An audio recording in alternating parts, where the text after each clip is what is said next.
Mari kita mulai live malam hari ini. Yang nonton di Igoy udah hampir 1.000 dan aku izin matiin komennya. Ada 1-2 orang yang nanya dada, saham dada. Sebenarnya aku heran, aku nyalain dikit deh komennya, aku nyalain sebentar. Aku heran kenapa sih kalian masuk saham dada? Beli saham dada tuh kenapa? Kenapa? Karena apa? Karena kepompom kah? Oke, ya udah. Yuk kita mulai ya live malam hari ini ya. Jadi start dulu dari kali ini aku mau start dari market US ya. Aku mau start dari US market. Jadi the Fed memangkas suku bunganya sebesar 25 basis point dan melakukan program pengurangan aset atau quantitative tightening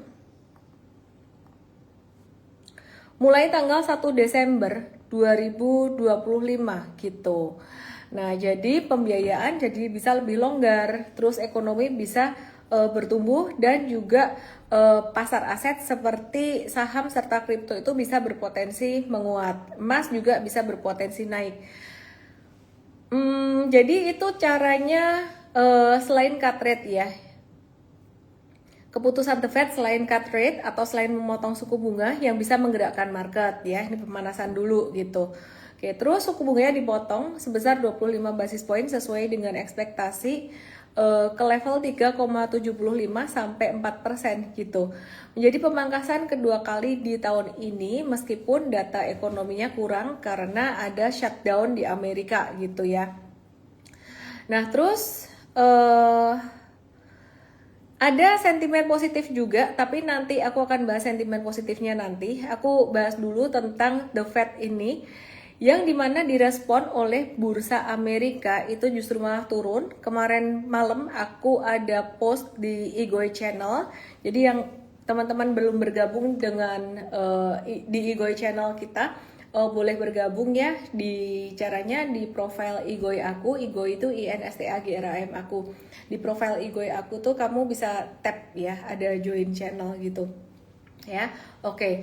Nah, bursa Amerika tadi malam tuh terjadi profit taking, sell on news. Tadi malam udah aku kasih tahu di Igoy. Aku bilang aku lupa nih ngomong di live, terus aku ngomongnya di Igoy itu, Igoy channel itu ya.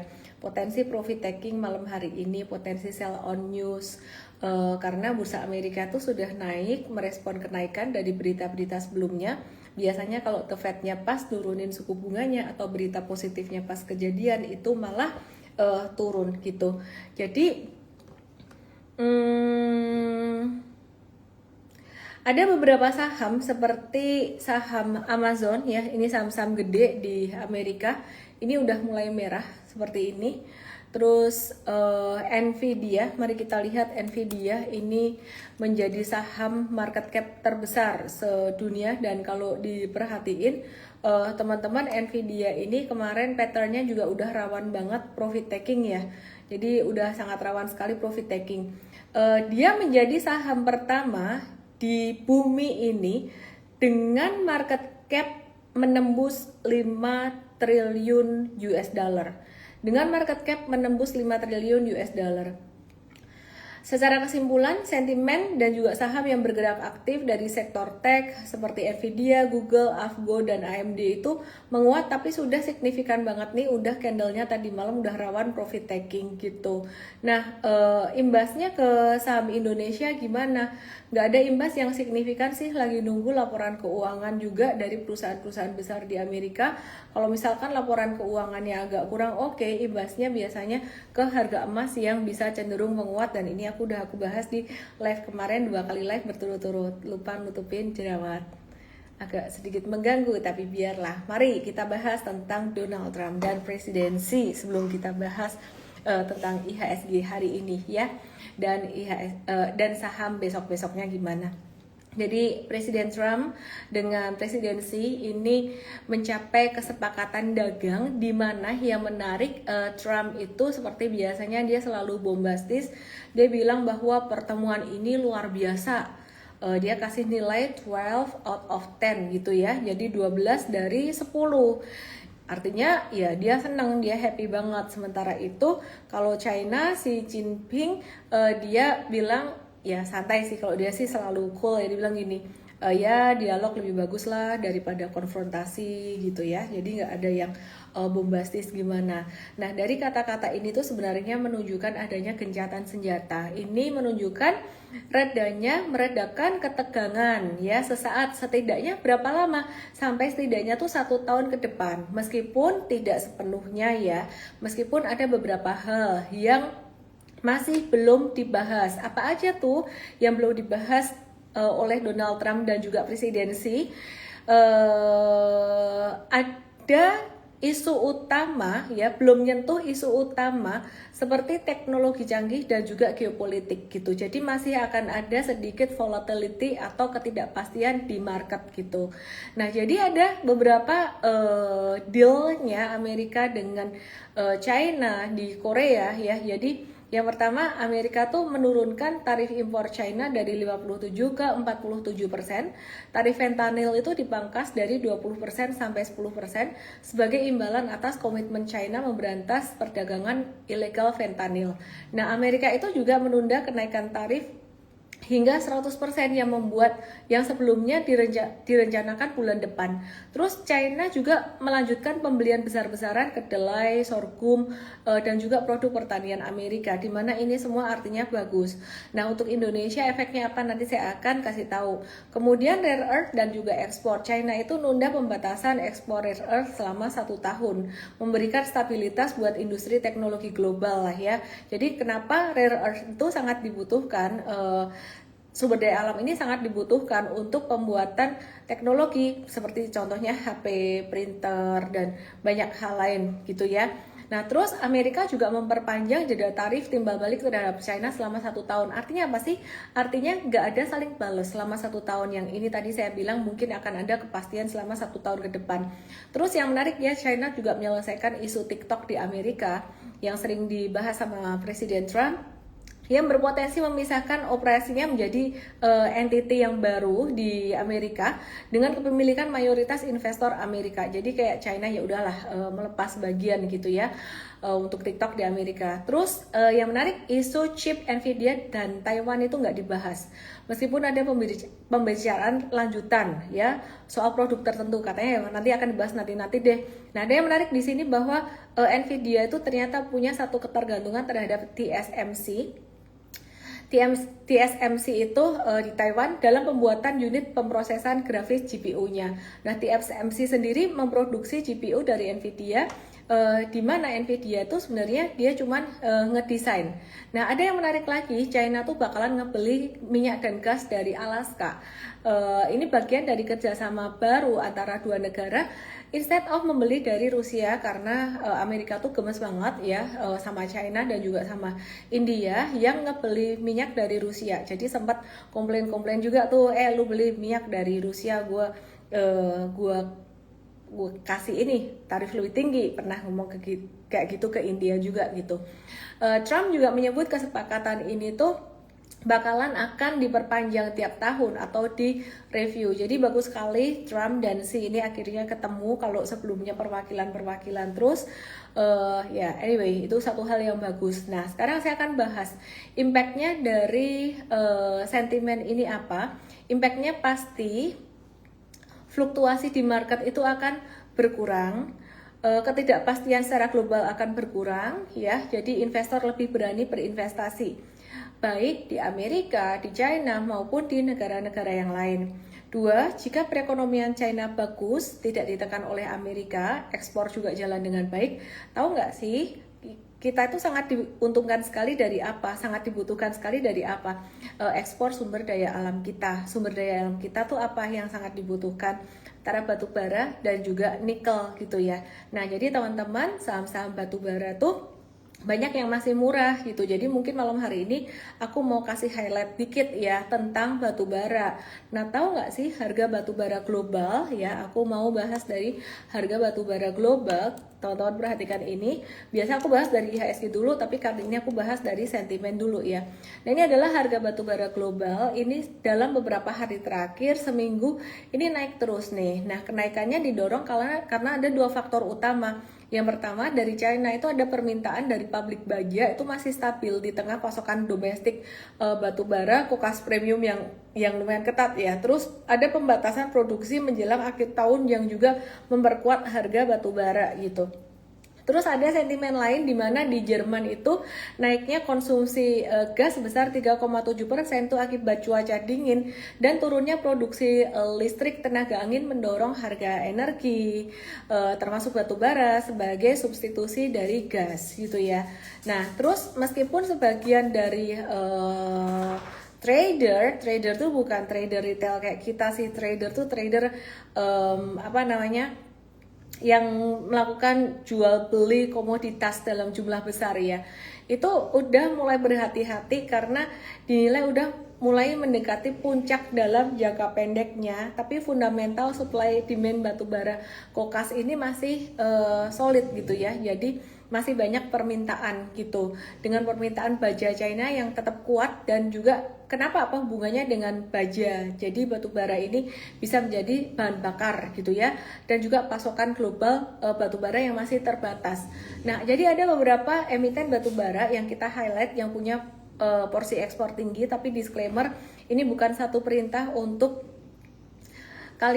suruh kalian beli batubara ini. Yang pertama adalah Bayan ya, Bayan Resources 78,9%, Adaro 37,2%, Bumi 54%, Indika Energy 64,3%, ITMG 77,6%, AADI 77,6% gitu ya. Jadi ini ada beberapa emiten yang banyak ekspornya.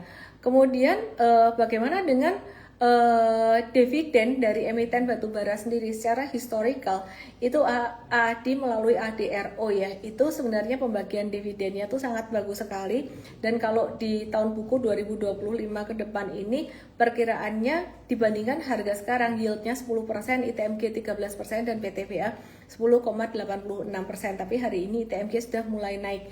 Mari kita bahas beberapa saham batubara berikut ini. Yuk kita lihat ya, Bayan Resources. Nah, secara chart trennya masih tren turun, kebanyakan saham batubara masih tren turun dan masih di bawah sideways sih ini sebenarnya. Cuma secara liquidity ya kayaknya kita perlu lihat lagi, perlu wait and see. Aku lebih suka patternnya ADRO ya, jadi ada ADRO dan AADI.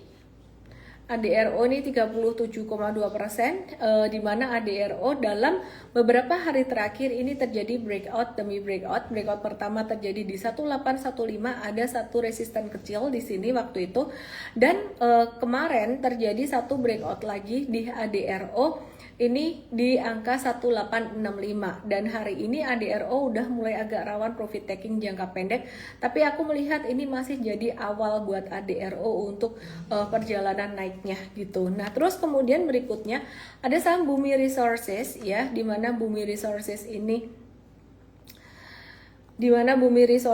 sebentar ya.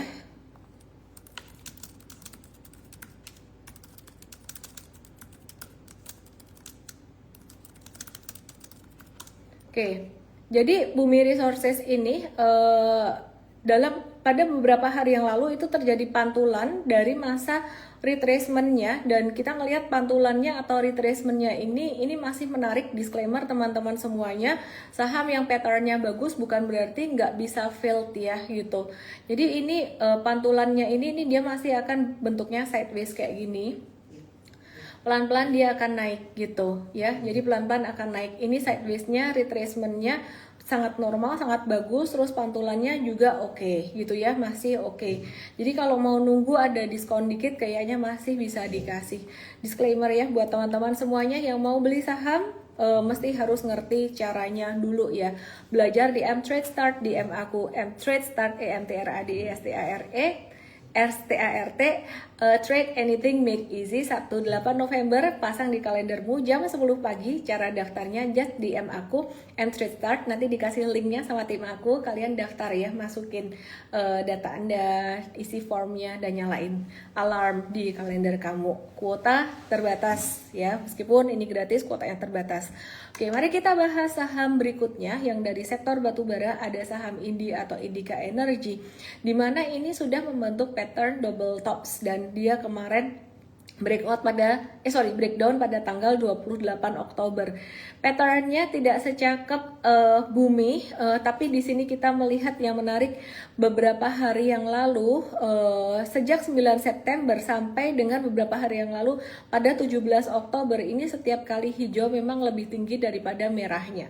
Jadi meskipun ada breakdown dari 2160 yang di TokTok yang di ke IG aku @ellenmay_official, jadi meskipun ada breakdown dari 2160, 2170, secara volume sebenarnya nggak terlalu signifikan, sehingga INDI ini tetap bisa kita perhatikan. Nanti kalau misalkan aktif lagi, kita bisa watch buy on weakness gitu. Sementara saat ini ditunggu dulu aja. Kenapa? Karena pada tanggal 28 Oktober kemarin habis breakdown, meskipun breakdownnya dengan volume transaksi yang kecil. Jadi kadang-kadang ada satu retracement yang sifatnya kayak gitu ya. Nah teman-teman, hari ini saham ITMG ini 77,6% pendapatannya itu ekspor ya. Nah jadi dia breakout dari level 23.075 rupiah. Nah terus breakout ini bakalan sampai ke level berapa? Banyak banget resistance-nya. ITMG bisa sampai ke 23.725 dalam jangka pendek, dan kemudian bisa lanjut naik lagi. Breakout hari ini cakep banget buat ITMG. Kenapa? Dia jebol dua resistance sekaligus, 23.000 dan juga resistance MA 200. Ini resistance yang sangat susah sekali dijebol, menandai dia akan mengawali tren naiknya dalam jangka pendek dan jangka menengah. Sebenarnya belum confirm, nanti confirmnya uptrend jika dia sudah semua moving average semuanya udah golden cross gitu ya. Jadi kalau udah breakout dari 23.775 atau 24.000 itu lebih terkonfirmasi uptrendnya gitu ya. Cuman teman-teman belinya gimana nih? Ya Mtrade udah ada nyicil atau udah ada start masuk untuk ITMG. Ya, jadi untuk ITMG ini udah ada masuk atau udah ada nyicil buy di sini. Jadi kalau misalkan trader atau investor gerakannya beda. Kalau trader mungkin turun ada stop loss ya. Seandainya dia turun lagi, retrace ke area sideways bawah di 21975 baru buyback lagi. Tapi kalau investor yang mau dapetin dividen ITMG, seandainya dia turun malah nambah beli lagi. Mau jadi trader atau jadi investor, coba aja dua-duanya, yang penting belajar dulu ya. Jadi kalau di Mtrade teman-teman belajar untuk trading, di Mvest teman-teman belajar untuk investing gitu ya. Jadi pas kena 21950 pada takut waktu itu 21900, tapi kalau untuk investor justru makin turun makin menarik gitu. Nah, jadi kesimpulannya ITMG masih menarik. Disclaimer teman-teman semuanya, pastinya di pasar saham ada fluktuasi sebagus apapun saham. Kalau misalkan ada sedikit retracement atau ada turunan, itu masih sangat normal sekali gitu. Kita masih bisa membedakan kapan turun normal, kapan turun tidak normal. Biasanya turun tidak normal disertai dengan volume transaksi besar. Kalau turun normal disertai dengan volume kecil. Nah, apa yang mesti dilakukan saat turun normal, saat turun tidak normal, itu sebenarnya disiapkan dari awal. Kalau teman-teman mungkin berpikir, oh kalau turun tidak normal cut loss, terus pas terjadi kejadian pas turun tidak normal pas harus cut loss, takut stres. Nah sebenarnya salahnya bukan pas waktu mau cut loss itu, salahnya bukan di situ, salahnya di awal pas masuk tidak siap-siap dulu. Apa yang perlu dipersiapkan? Money management satu sangat penting sekali. Start small, gampangnya ya, bahasa gampangnya start small, tapi detailnya dibahas di Mtrade itu lebih dalam, dan kita lagi menggodok program untuk Mtrade US ya. Nanti kita akan share untuk Mtraders dulu ya, kesempatan untuk bergabungnya ke Mtrade US gitu. Tapi intinya sebenarnya kamu harus belajar dulu mau Indo Stocks, US Stocks. Oke, mari kita kembali ke AADI. ke saham-saham ini ya. Jadi kamu mesti tahu kapan dia jatuh normal, kapan dia jatuh tidak normal. Kapan dia naiknya cuman malu-malu meong, cuman naiknya cuman pura-pura aja, kapan dia benar-benar mau naik. Nah, sebenarnya kamu mau tahu dia benar-benar mau naik atau enggak itu kamu lihat dari historical volumenya juga. Bukan hanya dari saat volume breakout aja. Nah, kalau kamu perhatikan pada saat breakout 3 hari terakhir atau terutama breakout hari ini, volume AADI tidak terlalu besar. Tapi kalau diperhatikan dari volume-volume sebelumnya, ini kelihatan sebenarnya pada tanggal 20 Juni dan juga pada tanggal 26 Agustus ini terjadi satu akumulasi. Nah, sehingga waktu itu M-Trade ada nyolong start sejak tanggal 25 Juni dan bahkan dapat di level terendah atau di best price-nya sekitar harga 6.800-an pada 30 Juni karena kita mulai sense saham ini ada akumulasi. Nah, kalau kita beli pada saat akumulasi sebelum dia breakout itu memang ada waktu tunggunya. Kekurangannya itu M-traders udah pada tahu beli di stage 1 kekurangannya konsekuensinya itu, tapi keuntungannya ya pasti dapat cuan yang lebih bagus gitu kan ya.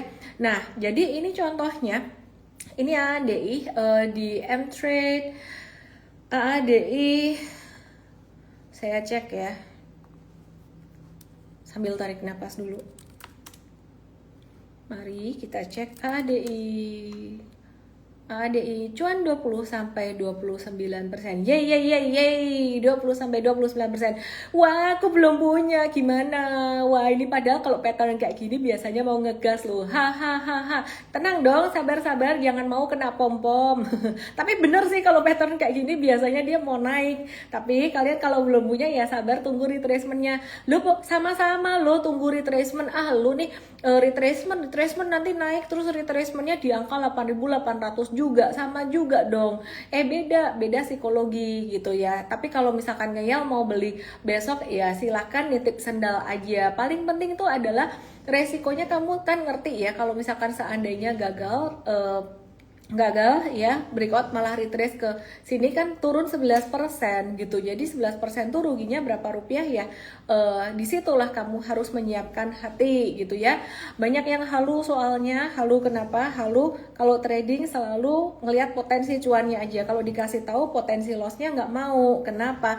Aduh, gue mau cuan kok dikasih tahu lossnya. Saya pernah dijawab begitu. Padahal dengan kita berhati-hati dengan potensi loss ya, kita bisa melindungi profit kita gitu ya. Oke, terus kemudian kita akan lihat saham berikutnya, PTBA. ADI tadi ADMR dan ADMR juga menarik sebenarnya, cuman kita mau bahas saham batubara dulu. Kita akan lihat PTBA. PTBA ini udah dibahas beberapa hari yang lalu dan juga di MFast maupun di M-Trade, dan dia hari ini confirm breakout dari pattern V-shape recovery-nya. Jadi ketika beberapa hari yang lalu turun, ini sebenarnya kita malah bypass belokan ya di angka sekitaran 2350 sampai ngantri itu 2270. Nah, jadi pas dia breakdown di sini 15 Oktober itu kita nggak takut. Kenapa ya? Kita lihat ini perusahaan bagus dan sebenarnya tema utamanya tuh juga selain harga batu bara naik dan antara tuh juga kan masuk. Nah, saya berpikir kayaknya ini terlalu bagus untuk dilewatkan gitu. Disclaimer sekali lagi untuk teman-teman semuanya. Investor bagusnya beli pas turun sebenarnya, tapi karena ini naik ya mungkin teman-teman yang trading masuk dulu gitu kali ya. Untuk yang investor sebenarnya valuasinya untuk PTBA ini secara historical juga sudah cukup terdiskon. AADI terdiskon banget dibandingin dengan peersnya. Yang di TokTok yang di YT langsung aja ke @ellenmay_official igoy aku. Hey ini tuh ada merah tinggi, volumenya kayak gini, merah tinggi, nggak takut apa gitu. Jadi kita ngelihat juga sih waktu itu, oh iya ada merah tinggi, merah besar, breakdown turun. Kita lagi waktu itu wait and see nunggu. Nah, kita lihat ya kan di situ lossnya 8% jatuh lagi, sekali lagi kita akan cut. Ternyata enggak tuh mantul, jadi kita wait and see, kita tunggu. dan hasilnya sekarang mulai cuan ya, mulai cuan gitu. Nah ini dividennya juga bagus banget. Nah apakah semuanya harus dibeli? Tidak. Nah kalau kalian mau saham dividen, belinya tuh bukan pas RUPS, belinya bukan pas mau pembagian dividen, belinya bukan pas kamdet.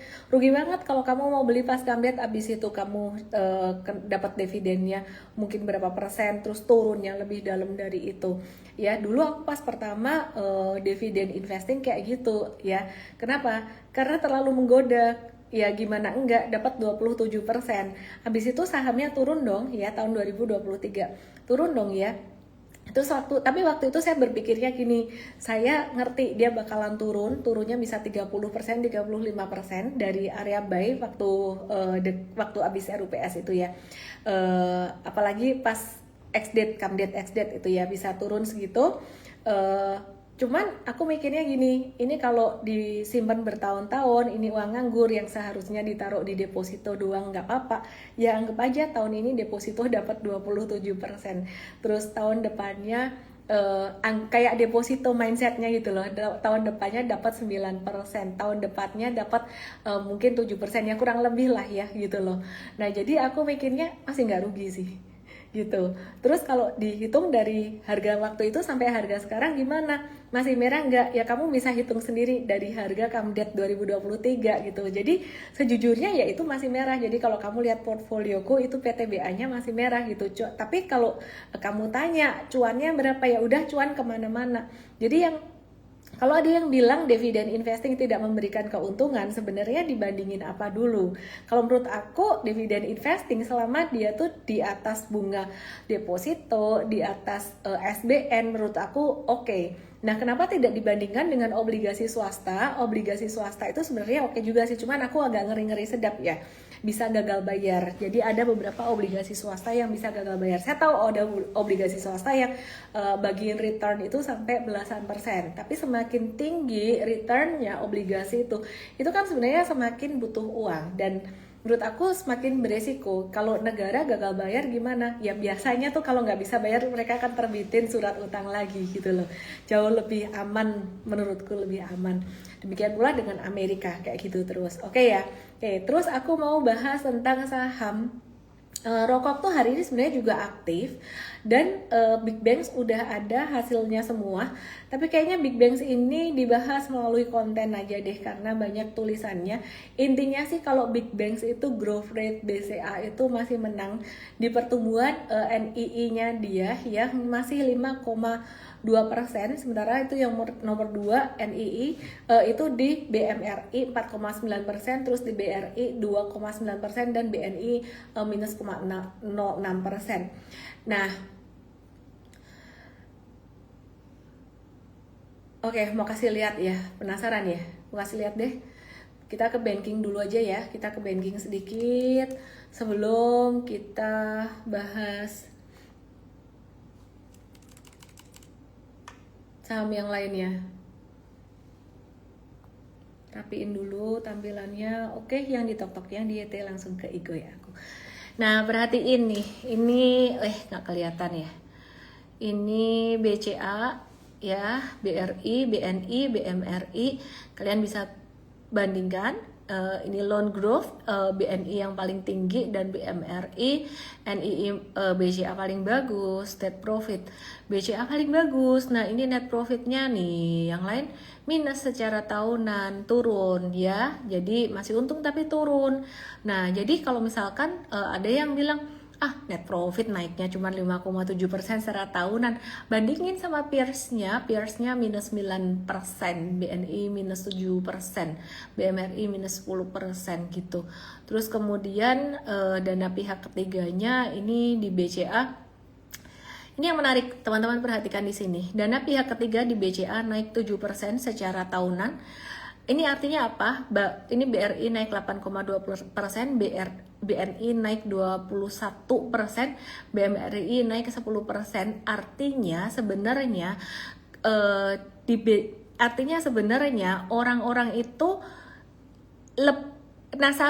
nasabah itu, mereka nasabahnya BNI ini lebih mau naruh duit gitu loh, lebih tabungan mereka bertambah, artinya ya duitnya tuh sebenarnya kenapa dana pihak ketiga bertambah, bagus dong.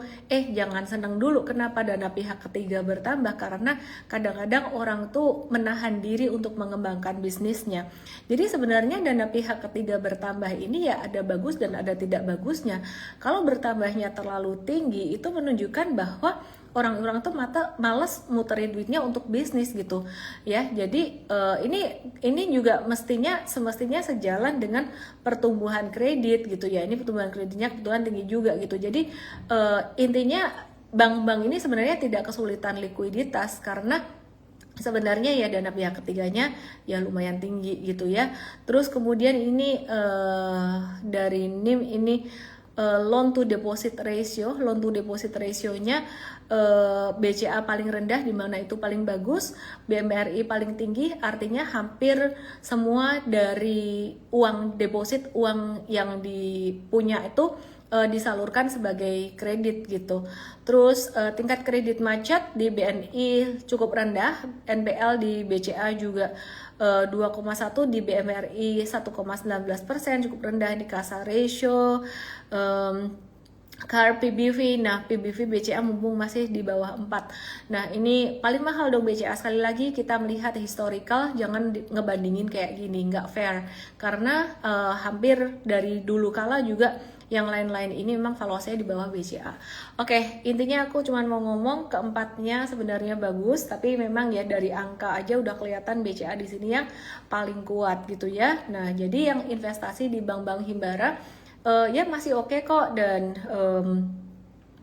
antara aku nggak tahu udah masuk berapa banyak gitu ya, saya nggak tahu. Terus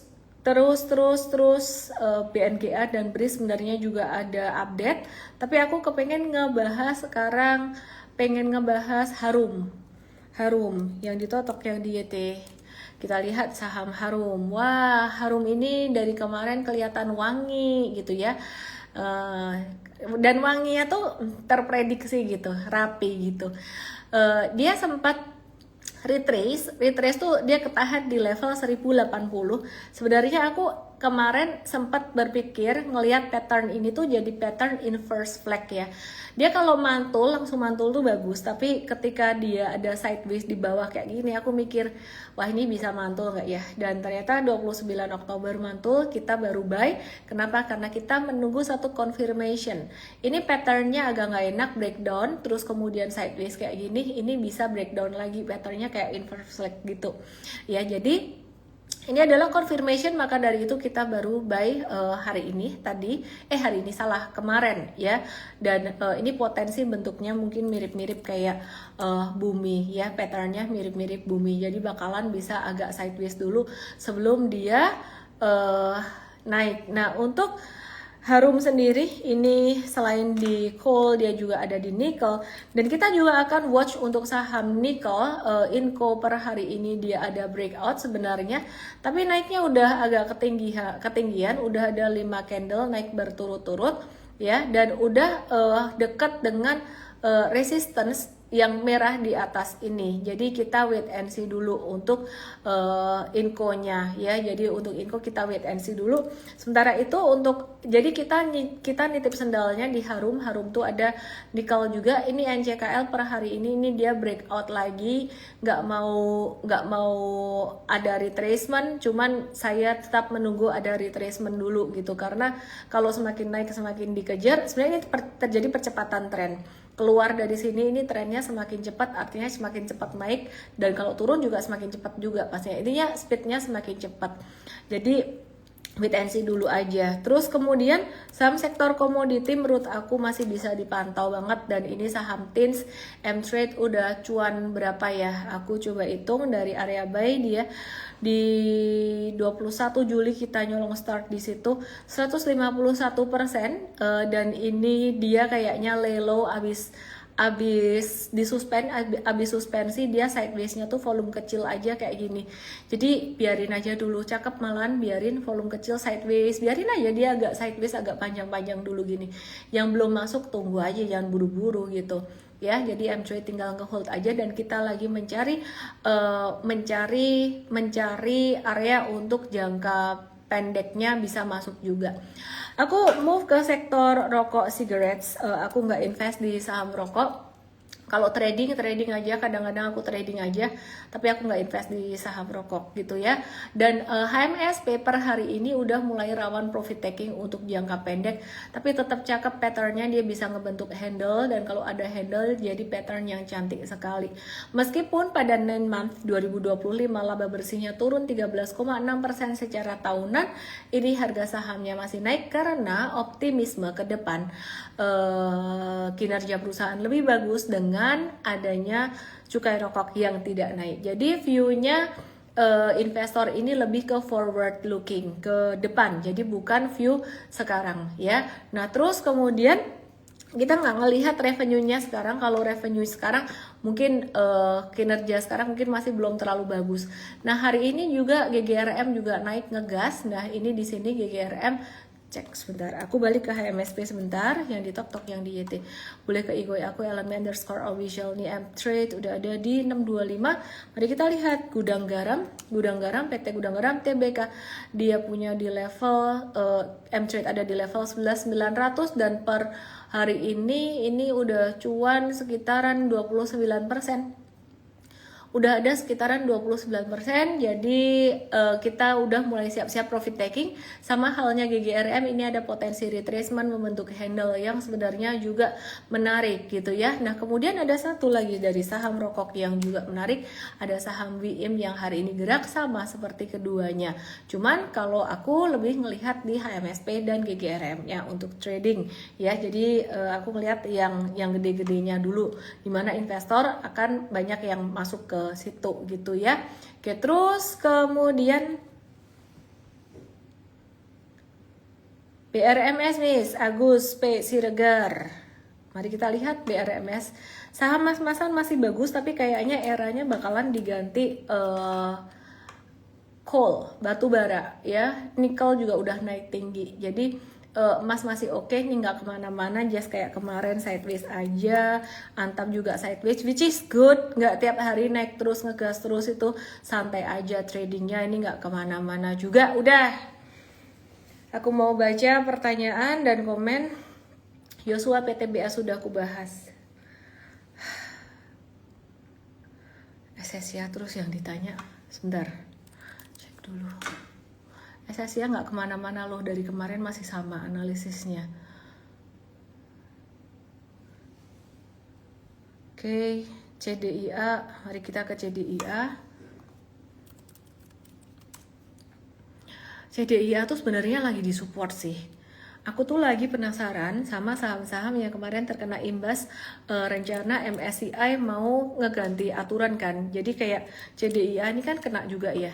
Tapi dia malah turunnya ini jadi ketahan support, nih volumenya jadi per 2 hari ini jadi konvergen lagi.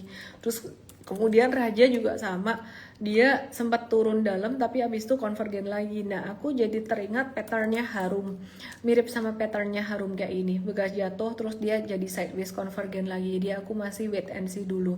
Untuk ASII, Astra International, dia lagi potensi bentuk pennant beautiful yang punya modal bawah, kayaknya masih bisa hold dulu nih. Terus Unilever juga ini patternnya dia lagi membentuk pennant beautiful pattern. Yang jangan beli sekarang, nunggu sideways yang belum punya. Cuman yang udah punya ini, baik yang nyangkut maupun yang udah cuan ya, ini aku melihat masih ada potensi upside. Trailing stop di 2480, turun dari situ bisa jual gitu ya. MTech bisa masuk untuk jangka menengah enggak? MTech wait and see dulu. Bukalapak kinerjanya bagus, jadi dia berbalik jadi cuan. Bukalapak ya, dia berbalik jadi cuan, pendapatannya naik 39% secara tahunan. Dia labanya tapi dari investasi ya, investasi bersih senilai 2,32 triliun. Jadi dia ada efisiensi ya, yang bikin cuan ada efisiensi juga. Memangkas karyawan dari 1018 jadi hanya 543 karyawan aja. Itu periode Desember 2024 sampai 9 month 2025 gitu. Nah, jadi ini tapi chartnya masih belum oke. Wait and see dulu aja. BBTN ada pattern beautiful yang banyak orang nggak lihat. Ini ada inverse head and shoulders ya, ini inverse head and shoulders. Oke, cuan sama kayak siapa tadi, CDIA. Aku kok ngelihat malah jadi pattern retracement lagi ya. Aku jadi nge-watch lagi loh saham-saham ini, aku jadi watch lagi. Toba kemarin udah dibahas ya, masih nggak berubah dari kemarin. Kemarin ini kan dia jatuh volume transaksi gede karena Toba mengkonfirmasi dia nggak terlibat dalam proyek waste to energy. Jadi kayaknya bisa turun sampai 735. M-Trade udah cow dari sini nih, 17 Oktober, udah lama ya. Oke, terus kemudian ADRO, waktu itu cut loss ya. ADRO udah dibahas di awal banget. Udah belum sih? Udah loh, kayaknya udah dibahas di awal banget. Kalbe Pharma ya, Kalbe Pharma ini jadi bagus juga ya. Ini ada falling wedges, breakout dan patternnya jadi cakep ya. Terus Bufa sahamnya Pak Hapsoro ini juga ya, ini patternnya sebenarnya bagus tapi liquidity-nya kayaknya kurang deh. Kalau buat beli di atas kayak gini agak riskan, paling tinggal nge-hold aja yang punya. Inco agak ketinggian hari ini breakout, kalau punya hold aja Pak Budi, tadi aku udah bahas. EWHY Yusuf nih membuat aku teringat pada ESA. Ada double bottom kecil dan pas lagi di support. Nah kayak gini nih, M-Trade nyolong start di bawah kayak gini. Ini nunggunya lama. Tapi nanti sekalinya dia ada breakout jauh, wah ini cuannya dari area yang best price gitu.